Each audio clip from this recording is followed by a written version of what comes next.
सुमन Gayatri channel पर आप सभी का स्वागत है।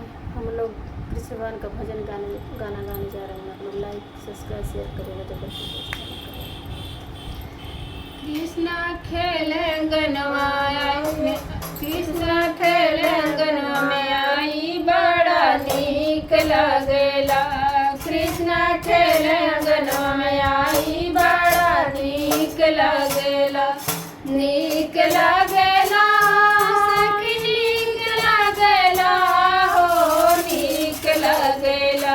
कृष्णा खेले गनवा में आई बड़ा नीक लगेला। कृष्णा खेले गनवा में आई बड़ा नीक लगेला। साँझी बेरी खेले सुबेरे बेरी खेले। साँझी बेरी खेले सुबेरे बेरी खेले। खेले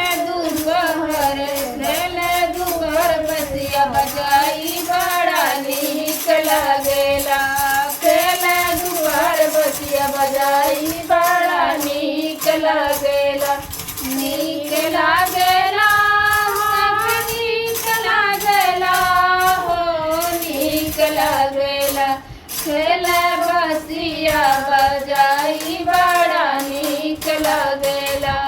खेले बसिया बजाई बड़ा नीक लगेला।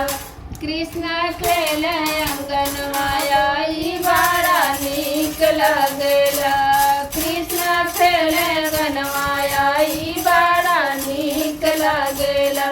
नीक लगेला नीक लगेला हो नीक लगेला। खेले अंगना में आई बड़ा नीक लगेला।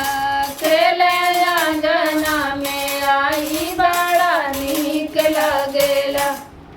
घरवा में खेले दुआरवा पर खेले। घरवा में खेले दुआरवा पर खेले। खेले गोदिया में आई बड़ा नीक लगेला। खेले गोदिया में आई बड़ा नीक लगेला।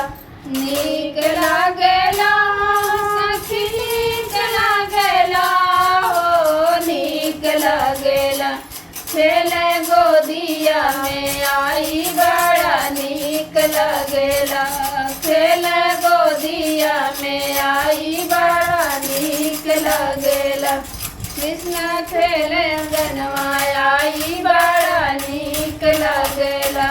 कृष्णा खेले गनवा आई बड़ा नीक लगेला। नीक लगेला नीक लगेला हो नीक लगेला।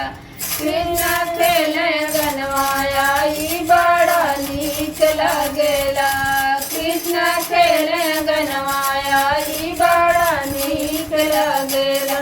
कोठवा पर खेले कोठारिया में खेले। कोठवा पर खेले कोठारिया में खेले। खेले झरोखवा पर जाई बड़ा नीक लगेला।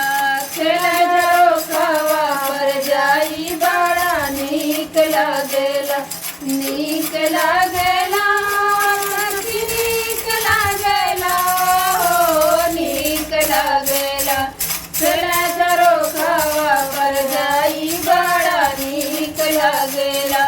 खेले झरोखवा पर जाई बड़ा नीक लगेला।